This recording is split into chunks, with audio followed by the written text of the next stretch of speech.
Добрый день, меня зовут Мария Шумилова, я являюсь основателем сервиса онлайн-занятий для детей Innovator Kids и начальной школы онлайн Novator School. Я очень рада принять участие в сегодняшней конференции, и сегодня я буду с вами говорить о том, почему важно развитие soft skills у дошкольников. Тема сегодняшняя — эмоциональный интеллект дошкольника. Правильно ли мы готовим детей к школе? И перед тем, как я перейду, собственно, к теме, я буквально пару слов хочу рассказать вам о новаторе. Novator School — это начальная школа онлайн, которая является полным аналогом оффлайн начальной школы. У нас все занятия групповые и живые. И soft skills — это то самое, что мы развиваем помимо предметных знаний на наших занятиях. Собственно, информацию о нас на слайде вы можете увидеть. Я не буду тогда тратить время на то, чтобы ее озвучивать. Единственное, скажу, что мы достаточно много работаем с дошкольниками, поэтому у нас накопилось огромное количество информации, о которой я вам тоже сегодня буду рассказывать. Ну что ж, для начала давайте начнем с традиционного подхода к подготовке к школе. Как обычно готовят дошкольников к школе?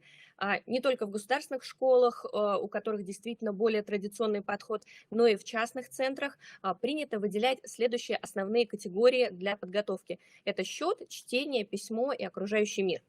И родители весьма обоснованно беспокоятся о психологической готовности ребенка к школе. Но, как правило, такая подготовка все-таки ограничивается тем, чтобы ребенок привык к помещению школы, собственно, к классу, в котором будет проходить его обучение, и вообще привык сидеть за партой. И при традиционном подходе ребенок готов к школе тогда, когда он считает, читает и пишет. И получается, что мы пытаемся как можно больше знаний вложить ребенку в голову еще до школы, чтобы в школе потом поместилось еще больше. Но факты новой реальности доказывают, что такой подход уже себя изжил. Только посмотрите, да, на эту цифру. Более 90% всей имеющейся информации, которая существует на Земле на сегодняшний день, которая вообще была создана на сегодняшний момент, было создано за последние 3 года. И из-за ускоряющихся изменений в мире, да, нам очень тяжело усваивать, собственно, весь объем информации, потому что информации стало очень много. И из этой цифры можно сделать вывод, что получать знания путем простой зубрежки уже фактически не имеет смысла. Да? То есть необходимо осознавать ту информацию, которую мы получаем, и необходимы новые компетенции, чтобы распоряжаться этой информацией. Также идет перманентная революция цифровизации и автоматизации. Это значит, что не просто какие-то революционные события происходили в прошлом, позапрошлом году или 5 лет назад. Это значит, что примерно каждый месяц происходят события, сопоставимые по значимости с событиями в науке, которые там в прошлом мире, да, происходили раз в несколько десятилетий. И ни для кого не секрет, что современный мир, в котором мы живем, является VUCA-миром, миром растущей сложности и неопределенности. Так к чему же мы тогда готовим детей, если даже мы, взрослые, опытные люди, зачастую сталкиваемся с обстоятельствами и вызовами, которые у нас вызывают сложности? Фактически мы учим детей читать и писать, но при этом не даем им тех компетенций, которые помогут им сталкиваться с этими фактами новой реальности. Сейчас происходит действительно смена эпох. Уже произошел переход от индустриальной модели экономики к новой модели. Если в индустриальной экономике школы были чем-то вроде фабрик, которые производят достаточно стандартизированных детей, послушных, со стандартным набором знаний, которые, когда вырастут, будут чем-то вроде шестеренок в единой большой системе, да, такие одинаково важные и ничем не отличающимся друг от друга, то сейчас с появлением новой модели экономики мы видим, что роботы вполне себе неплохо справляются с достаточно типовыми задачами, и уже появляется запрос на обучение нового типа людей. Фактически новая экономика становится человекоцентрированной экономикой. И наши с вами дети достаточно быстро и намного быстрее нас это поняли и почувствовали. Вы можете даже посмотреть, как современные дети отказываются от покупки дорогой одежды, как они отказываются от покупки квартир или машин, да, которые были, в общем-то, достаточно важным даже там и для нашего поколения, и для предыдущего, и в пользу того, чтобы брать все в аренду и там пользоваться шерингом. Зато важнейшими компетенциями, важнейшими ценностями, которые являются для них сейчас, стала собственная включенность в какое-либо событие локальное или мировое, и соучастие с другими людьми. Появляется все больше социально ориентированных проектов. Молодые люди уже отказываются работать только за деньги. Им важно видеть результат, им важно приносить пользу своей команде, пользу обществу, и им очень важно личностное развитие. Дети и подростки также безумно дорожат своей свободой и возможностью развиваться и двигаться дальше. Так в текущих условиях, да, вот исходя из того, о чем мы сейчас сказали, чему стоит учить детей сегодня? Мы с вами и специалисты в образовании, и родители, и предприниматели, и все, кто понимает важность soft skills, все, кто понимает важность детей и их развития, должны подготовить дошкольников к современному миру, чтобы учиться им было интересно. Потому что учиться им предстоит всю свою жизнь. Мы прекрасно понимаем, что lifelong learning, обучение в течение всей жизни уже с нами.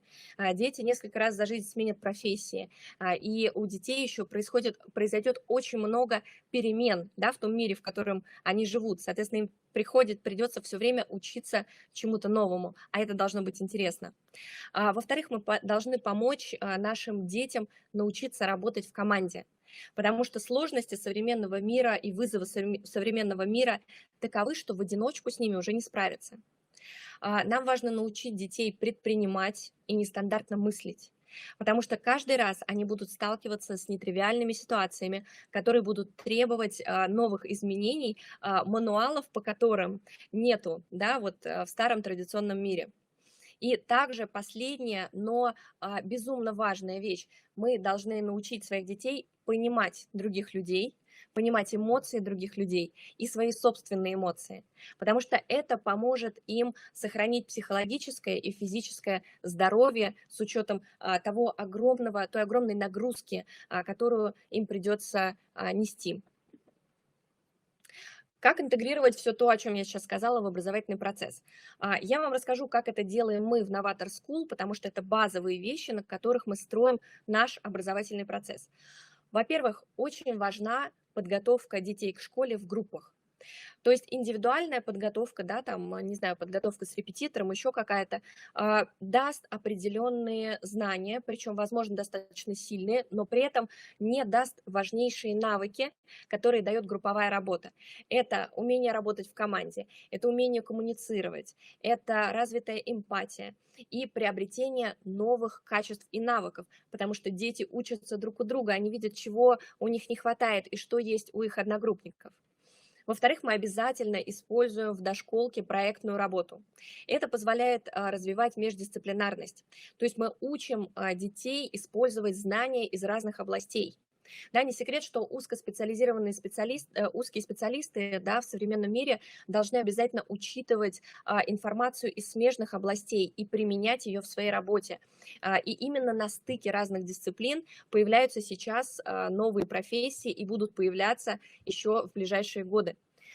Также проектная работа позволяет работать в команде, позволяет развивать навыки самопрезентации, потому что дети учатся презентовать себя, учатся отстаивать свою точку зрения, объяснять свою точку зрения, учатся слушать точку зрения других, да, и находить совместное решение, приходить к совместному решению.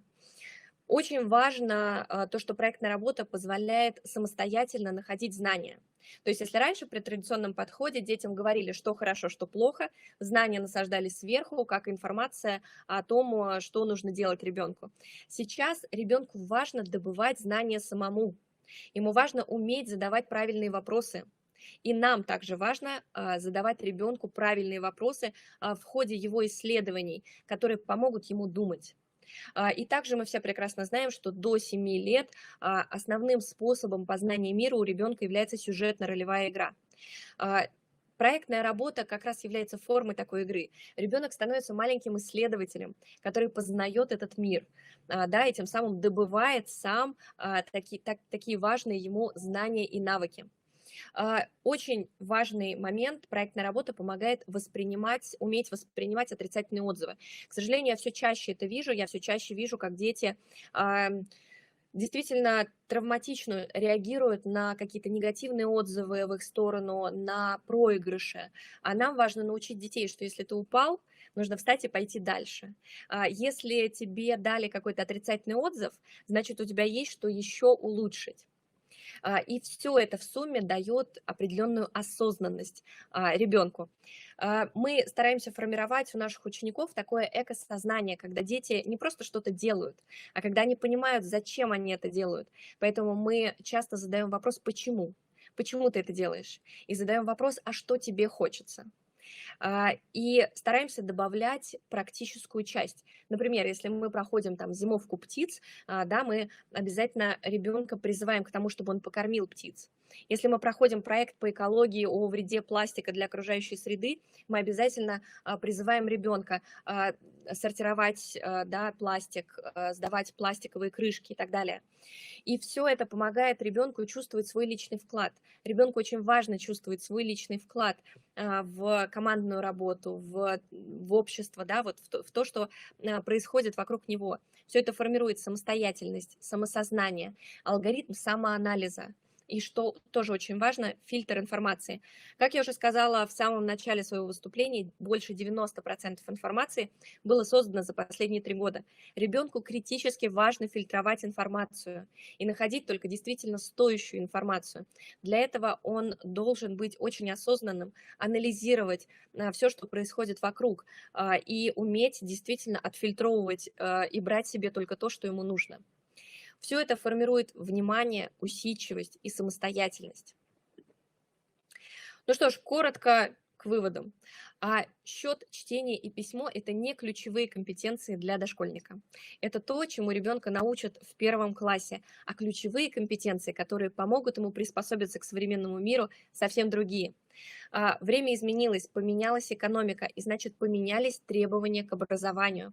Образовательный процесс пока еще не успел до конца за переменной экономики, и в наших с вами руках, и в руках наших детей возможность все это изменить образовательную среду, и начинать нужно уже сейчас. Что нужно развивать у дошкольника? Интерес к обучению, навыки работы в команде, креативное мышление и обязательно эмпатию.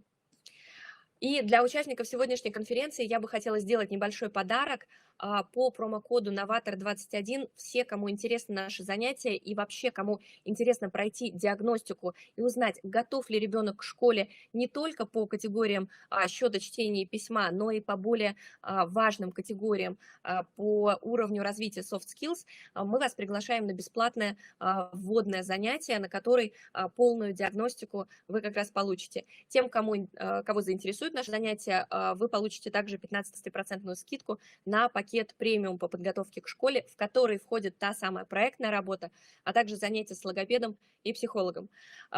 Сохраните или сфотографируйте вот этот слайд. На экране вы видите контакты. Наш веб-сайт novatorkids.ru/подготовка, _school. Также вы видите корпоративный WhatsApp, в котором вам всегда ответят менеджеры. И если возникли вопросы лично ко мне, или хотите посоветоваться, или хотите мне что-то посоветовать, я открыта. Мой телеграм на экране, пишите, буду очень рада. И спасибо вам огромное за внимание.